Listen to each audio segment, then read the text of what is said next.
Welcome back to CLOT Conversations, the podcast from Thrombosis Canada, where we explore the latest research, clinical guidance, and emerging issues in thrombosis care. I'm David Airdrie, Executive Director of Thrombosis Canada, and I'm pleased to be joined once again by my co-host, Dr. Jameel Abdulrehman, hematologist at Toronto General Hospital, and Dr. Maha Othman, hematologist and clinical pathologist at Queen's University. Today, we're pleased to bring you Season 2, Episode 32. And in this episode, we're discussing a recent review article published in the New England Journal of Medicine entitled Sex Hormone Influences on Venous, Thrombotic, and Cardiovascular Risk. Sex hormone therapy is used in a wide range of clinical settings, including contraception, management of heavy menstrual bleeding, menopause, hypogonadism, and gender-affirming care. Understanding how these therapies influence thrombosis risk is increasingly important for clinicians across multiple specialties. We're delighted today to welcome two of the paper's authors, Dr. Leslie Skeith and Dr. Shannon Bates. Dr. Skeith is an associate professor at the Cummings School of Medicine at the University of Calgary and a practicing hematologist whose research focuses on thrombosis and women's health.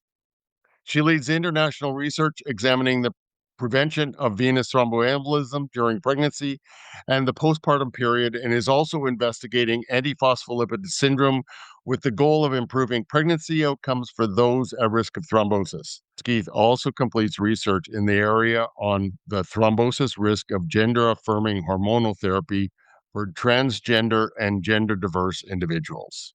Dr. Shannon Bates is professor of medicine at McMaster University and the Eli Lilly Canada May Cohen Chair in Women's Health. She is an internationally recognized expert in thrombosis with particular focus on thrombosis in women. Dr. Bates has authored more than 130 peer-reviewed publications and has played a leading role in developing major international clinical practice guidelines, including chairing the American Society of Hematology Guideline Panel on Venous Thromboembolism in Pregnancy, and currently serves as co-editor-in-chief of Thrombosis Research. She is also the chair of the Royal College of Physicians and Surgeons of Canada Area of Focus Competence Committee in Adult Thrombosis Medicine. Thank you both for joining us today. We're happy to be here. Okay, great. So you wrote a narrative review on sex hormones' influence on venous thrombotic and cardiovascular risk. Why was it important to write this paper? Well, the cheeky answer is because the New England Journal of Medicine asked us to write it, and so we weren't going to decline that invitation. But obviously, the topic is of fundamental importance. Many patients seeking or referred for thrombosis care, be they young adults or older, cisgendered or gender diverse, could potentially be using or considering use of sex hormone therapy. Yet, what I notice is that physicians practicing thrombosis medicine are often less comfortable with issues surrounding sex hormone therapy. And I think it's because this is an area of substantial complexity, as we'll see, and sex hormones in general, except for our colleagues in primary care, is not a topic covered in depth in many of the training pathways that lead to a career providing thrombosis care. For example, internal medicine, hematology, or emergency medicine. So given this and the broad impact on our patient population, we were delighted with the opportunity to write what we hope is an accessible summary of information for this review article. Okay, that's wonderful. And I fully agree. It is a fundamental and important topic. Well, the paper comprehensively covers estrogen, progestogens, and testosterone. Could you give us an overview of the different formulations, and I know there are many, and the clinical indications of these hormones to begin with? Sure, I can take this question. So, as you mentioned, the indications and details of hormones can be very broad, and for that reason, it was a hard paper to write. There was a lot to cover. I'll just go through some information, and then we can go from there. So, combined oral contraception or contraceptives are used for more than just contraception. They're used for treatment of heavy menstrual bleeding, suppression of ovulation for polycystic ovarian syndrome, PCOS, endometriosis, and other indications. The backbone of combined oral contraception includes an ethylene estradiol and a synthetic progestogen called a progestin. And it also took us a lot of time. Please look at our tables in our paper. Our table 1 really highlights our different types of progestins. Another reason for use of hormones is for replacement for deficiencies, such as for testosterone replacement for cisgender men or hormone replacement for menopause. Hormone replacement therapy also includes an estrogen, but this is typically a 17 beta estradiol, which is more bioidentical to what is produced by the human ovary, as well as a progestogen. The progestogen is often a micronized progesterone, but there are many other types and have with different classes, such as the pregnane derivatives, norpregnane derivatives, and nortestosterone derivatives. Also reference Table 1. Gender-affirming hormone therapy for trans feminine individuals, which are those who are assigned male sex at birth and whose sense of self is female or on the feminine spectrum, will include a combination of estrogen, an anti-androgen with the goal to reduce testosterone levels and allow for lower doses of estrogens to be used. Anti-androgens can include spironolactone, cyproterone acetate, finasteride, GnRH agonists, and sometimes a progestogen is also used on an individual basis. And just to highlight, this was a hard paper to write. We ran out of room. We also included thrombotic risk for hormones for assisted reproduction and thrombotic risk for cancer treatment with hormone therapy, but it's in the appendix. It's like, how an artist has an Easter egg or gem in a track, a hidden track. Well, we have another paper in the appendix. Please check it out. Okay, that's great. So on the pathophysiological level, how do these hormones affect hemostasis in the vasculature? So, the increased thrombotic risk with hormone therapy does probably result from a combination of effects on multiple hemostatic variables and on the vasculature. And I'm going to say that this is the area where most physicians start to begin to feel overwhelmed. So we'll try and walk through this. Just like Leslie, I will highlight that we have tables with this information and also a figure with this information, so you can refer to that if you get lost along the way. I'm also going to highlight that when we talk about these effects, most of the research is derived from studies involving cisgendered persons, and we don't have the same data for transgendered persons.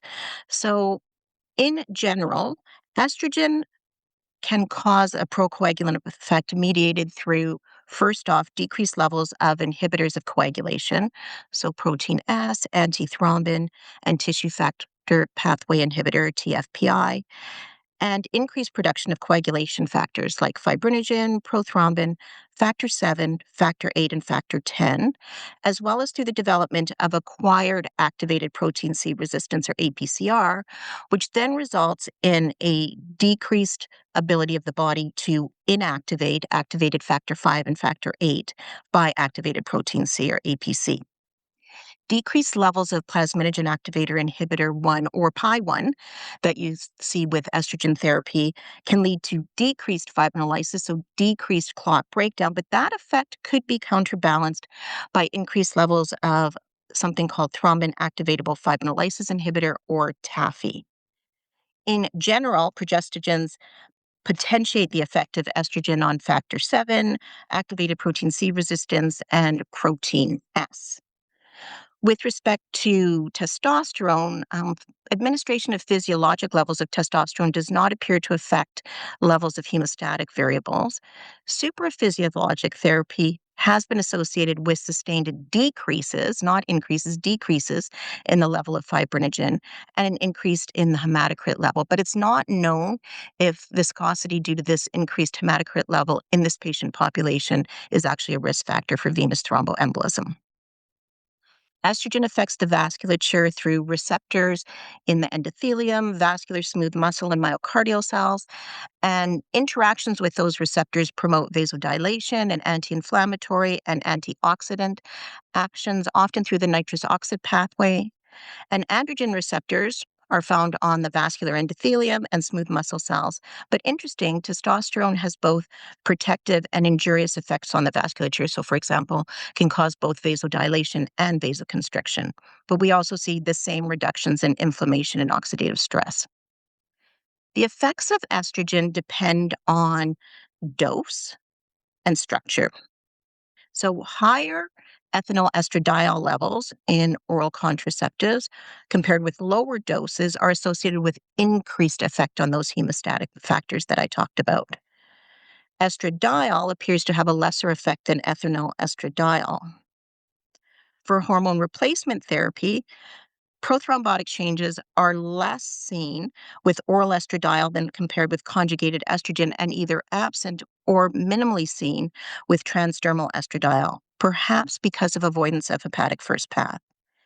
In transgender and gender diverse persons who receive gender-affirming hormone therapy, oral ethinyl estradiol compared with cyproterone acetate is associated with greater hemostatic activation than transdermal or oral estradiol. And progesterone's effect, or the progestogens effect, also depends on progesterone type. So, combined oral contraceptives containing cyproterone, drospirenone, gestodine, or desogestrel progestogens have greater hemostatic effects on acquired activated protein C resistance, factor VII activity, and prothrombin fragment 1+2, and greater decreases in protein S levels that combined oral contraceptives with levonorgestrel. Similarly, in women taking combined estrogen and progestogens for hormone replacement therapy, we see a greater effect with other progestogens compared to micronized progestins, as Leslie mentioned. I love this. Very educational, comprehensive, but also simplified. So thank you for this answer. Let's now move to thrombosis risk. I wonder clinically, what should we or our listeners need to know about the risk of estrogen, progestogen use, particularly in cisgendered individuals, and especially the differences between the various formulations for the different indication? And I know this is a complex question, but let us know what you have to say. All right, I can take this one. So what we know is that the relative risk of thrombosis is increased for cisgender users of combined oral contraception by about 3.5-fold in the studies. But what we also have to keep in mind is that the baseline population risk for this young patient group is low. The absolute risk in the general population is around 2 to 3 people per 10,000. So in absolute terms, our risk with a combined oral contraceptive, as we highlighted in Table 3, is around 6.2 events per 10,000 exposure years. So this increase, while increased, is still low and acceptable for most patients. This risk can vary depend on the formulation of the combined oral contraceptive used, with lower doses of ethinyl estradiol and a second generation of a progesterone like a levonorgestrel carry a lower thrombotic risk compared to higher doses or, for example, a fourth generation. We do have to keep in mind that non-oral formulations of combined hormonal contraception still carry thrombotic risk, like the vaginal ring or the transdermal patches. Progestogen options also have varying risk. We know that the depot, the DMPA injections do carry a thrombotic risk. The intrauterine system or intrauterine device, the IUDs, progestin-only IUDs do not carry a thrombotic risk. And the progestin-only pills carry no to minimal risk for contraception, but we know if they're used in higher doses for treatment of heavy vaginal bleeding that they do carry a thrombosis risk. We're also getting more data for the progestin-only implants, and there does appear to have a small increase in risk with the recent incidence rate ratio of around 2.4. I think an important message when we talk about hormone replacement therapy is while the relative risk of thrombosis for users of hormone replacement therapy is lower than our contraception, in a meta-analysis, the odds ratio was 2.4 compared to non-users. Our baseline population risk of thrombosis in the general population is higher because of an increase in age. So the thrombosis risk actually, ends up being more similar than we would think. We know that transdermal formulations of estrogen carry a lower thrombotic risk compared to oral replacement, and micronized progesterones and most pregnant progestogens do not appear to carry a thrombotic risk, and other progestin formulations may. So some nuance there, and just to refer to our paper for those details. Okay, thanks. So what about the thrombosis risk for estrogen and progestogens in gender diverse individuals? We have seen in database studies that the risk of VTE among trans feminine individuals is higher than those compared to a cisgender woman or cisgender men, and is similar to those of a cisgender woman receiving hormone replacement therapy. As I mentioned before, the hormones include a combination of estrogen, anti-androgen, and sometimes a progesterone. But I think our biggest take-home message for this podcast is that for this population, for many individuals, these hormones are life-changing. They're really life-altering and shouldn't and can't be stopped because of thrombotic risk. What can we do? Can we lower the thrombotic risk by choosing options such as a transdermal estrogen formulation instead of an oral option? And if someone does have a thrombotic event, then my approach would be to continue anticoagulation, in addition to choosing the lower thrombotic risk option, so that the hormones can continue.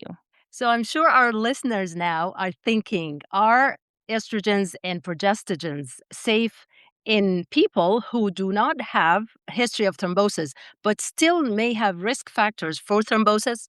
Based on a meta-analysis, we know that patients who have a strong inherited thrombophilia, such as the natural deficiencies with antithrombin deficiency, protein C or S deficiency, or those, for example, with homozygous factor V Leiden or prothrombin gene mutation, should avoid combined hormonal contraception due to a higher thrombotic risk.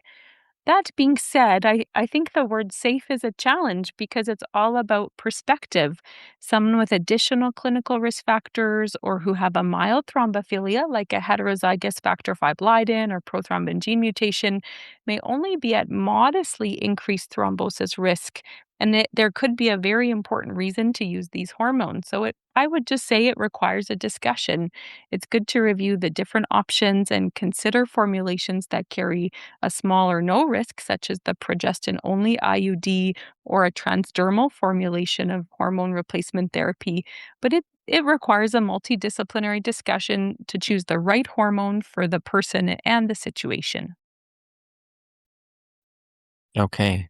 And what about persons who've actually had prior thrombosis? Are they safe for estrogen or progestogen use?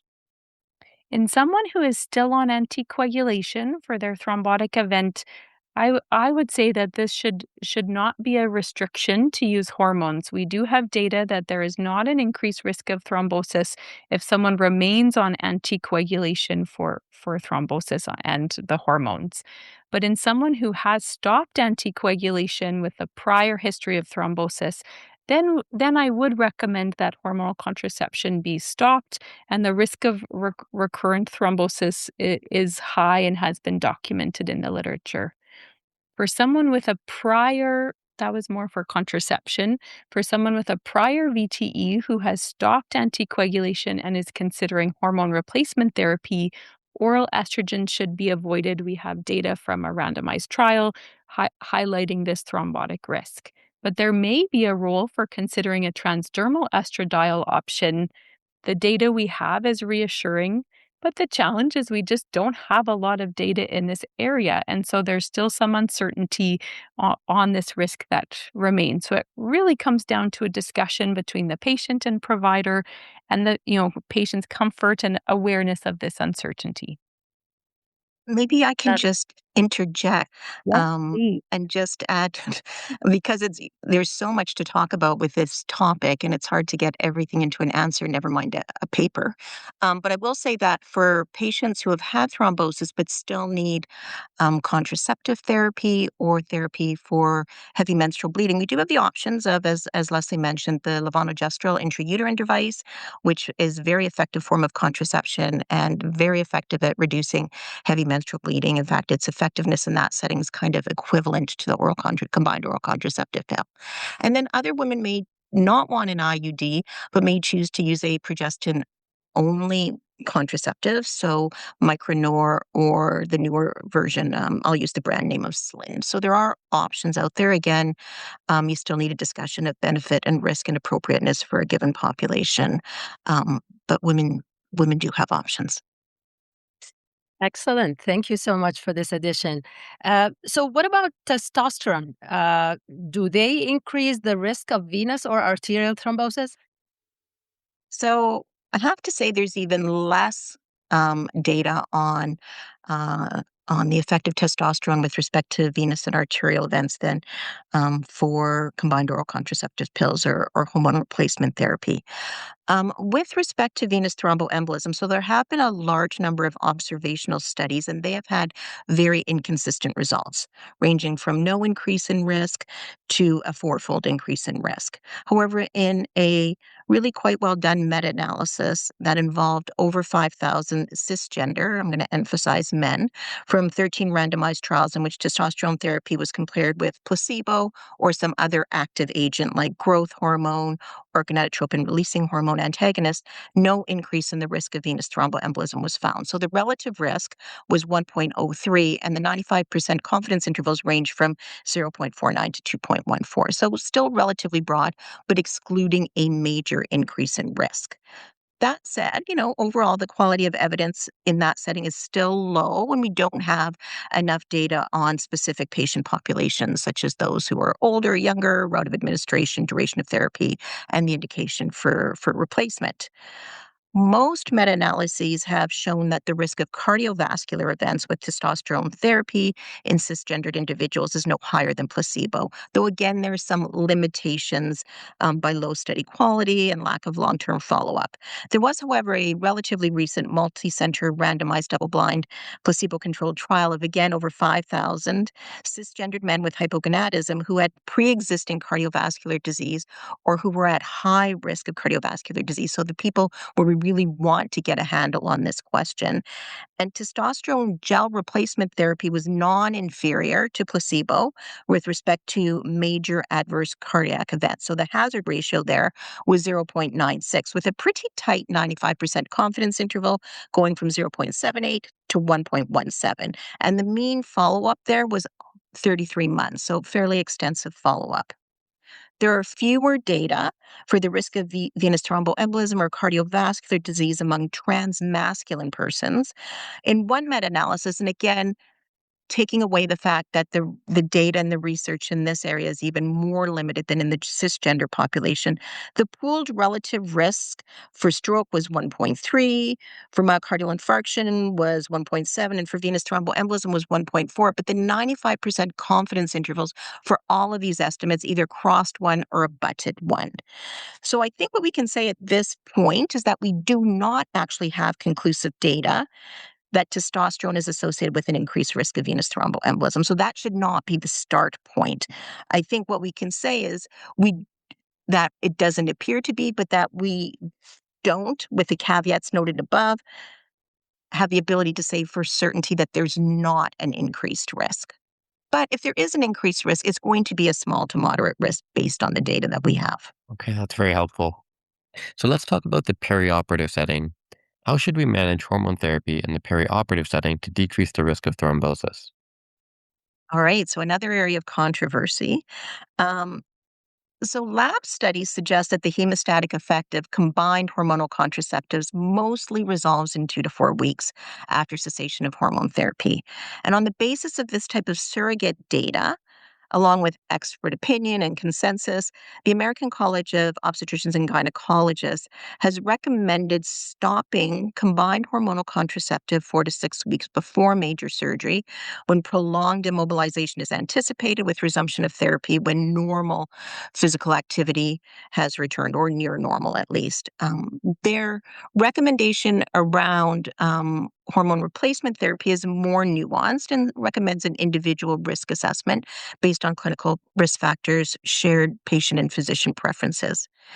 Two guidelines have noted the absence of good quality data suggesting that transgender and gender diverse persons should stop gender affirming hormone therapy before and after surgery. So they also suggest an individualized response and discussion. Leslie and I both agree that stopping hormones weeks before surgery so that thrombotic risk can return to baseline is often impractical for a number of reasons. Number one, patients often don't find out when their surgery is many months in advance anymore. Everyone's on a waiting list and gets called whenever they get called. And even in that setting, the thrombosis physician is often the last person to know when the surgery is going to be, right? We get called a week before to ask when to stop any anticoagulants if they happen to be on anticoagulants. So it's not really entirely practical. And then there's the added downsides of stopping hormonal therapy, right? There's increased risk of pregnancy, um, enhanced menstrual bleeding if your period resumes, and resumption of menopausal symptoms during that perioperative period and postoperative recovery. And for gender diverse persons, if you stop, there's potential important decreases in well being. So, given this, we both actually advocate for continuing hormone therapy around the time of surgery instead of stopping, and tailoring our thromboprophylaxis to that, depending on the clinical scenario. So, I tend to use the Caprini risk score assessment, acknowledging there are limitations to that for venous thromboembolism prophylaxis decisions around surgery. And that actually includes hormone therapy as long as other risk factors for venous thromboembolism in your scoring, and makes decisions around that. Wonderful. This is very good. So, if there's one thing you hope clinicians to remember from this comprehensive paper when they return to practice tomorrow, what would that be? So I'm going to be cheeky and say two. First off, stopping hormone therapy reflexively when patients are diagnosed with thrombosis should not be the norm, right? As Leslie has highlighted, we have good data showing that we can, in patients with good anticoagulant management, continue hormonal therapy. And there are harms from stopping, which I've seen in my practice, right? Unexpected pregnancy, heavy menstrual bleeding requiring intervention, and for, again, patients taking gender affirming therapy, important decreases in well being. The second thing I'll highlight is that progesterone contraception is not a thrombosis get out of jail card, right? As Leslie has highlighted, some types of progesterone only contraception have increased risks of thrombosis. So Depo-Provera and high doses of oral progesterones that are used for management of heavy menstrual bleeding. Okay, thank you. So, is there anything that we haven't discussed today that you'd like to add? So, the one thing I would like to add that we haven't discussed, and also because we didn't have space in the paper, is that are emerging data about the safety of estradiol based contraceptive agents. So, I think watch for that. The data suggests that these may be safer with respect to venous thromboembolism, though, the quality of data is still relatively low, but that may change guidelines and recommendations moving forward. And then the second thing, and it highlights why Leslie and I wanted to write this paper, is that we see in a number of areas of medicine that women's health becomes a niche area of specialties. And I've certainly seen that to some extent in thrombosis, in part because this area is complex and a lot of physicians providing thrombosis care may not feel comfortable with this information. But I would really urge healthcare providers to do their best to become comfortable with this information, so that they can provide good care to a large proportion of patients in their population. Women's health should not be a niche area of practice. Okay, great. Thank you. So, is there anything that we haven't discussed today that you would like to add? I Oh, I think you've done a great job. Yeah, I think Shannon really covered it, and just to highlight, we need more research in this area. We have, a number of areas those with multiple combined VTE risk factors, those, as I mentioned, the prior thrombosis and hormone replacement therapy information, the progestin-only implant. There's so much that we still need ongoing research for, and just to support that as well. And can I add also that testing, blood testing, coagulation specialized testing, I still believe there's room for probably at least monitoring high risk cases, but we don't have enough evidence. That's another area for the list of lack of evidence that we're hoping to see in future. So much Well, work to be done still. Absolutely, and thank you both for joining us today. That's a lot of information in a very short period of time. I feel like we could have done this over 2 podcast episodes, but here we are. So thank you, Dr. Skeith and Dr. Bates, for joining us and for helping us navigate this important and involving area of thrombosis medicine. Thank you for having us. Thanks so much. Agreed. It was a pleasure. So, for our listeners, we'll be including a link to the full publication in the episode notes so you can explore the review in greater detail. And thank you to our audience for joining us on CLOT Conversations. We love hearing from you. So send your comments, questions, and ideas for future episodes to info@thrombosiscanada.ca. And before we go, registration is now open for the 2026 Thrombosis Canada Annual Education Conference taking place November 7th in Montreal, alongside the CanVector Annual Conference. This year's theme is Thrombosis Unpacked, Decisions That Matter, featuring practical case-based discussions focused on some of the most challenging decisions in thrombosis care. We hope you'll join us. And for conference information, clinical guides, education resources, and previous podcast episodes, visit thrombosiscanada.ca. Your support matters, and please consider making a donation to Thrombosis Canada to help us continue advancing thrombosis education, research, and patient care across Canada. I'm David Airdrie, and on behalf of Jameel Abdulrehman and Dr. Maha Othman, the team at Thrombosis Canada, thank you for listening, and we'll see you next time on CLOT Conversations.